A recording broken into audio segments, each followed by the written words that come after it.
Hello, in front of me I've got JBL Reflect Aero. In this video I'll show you how to perform check tip fit.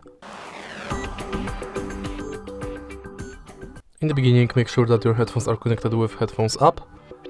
Enter the app and go to check my best fit. Now wear your headphones.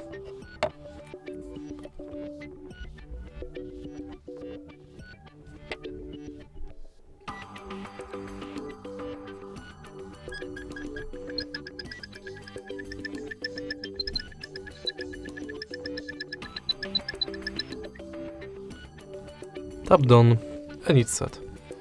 If you find this video helpful, please leave like, comment and subscribe.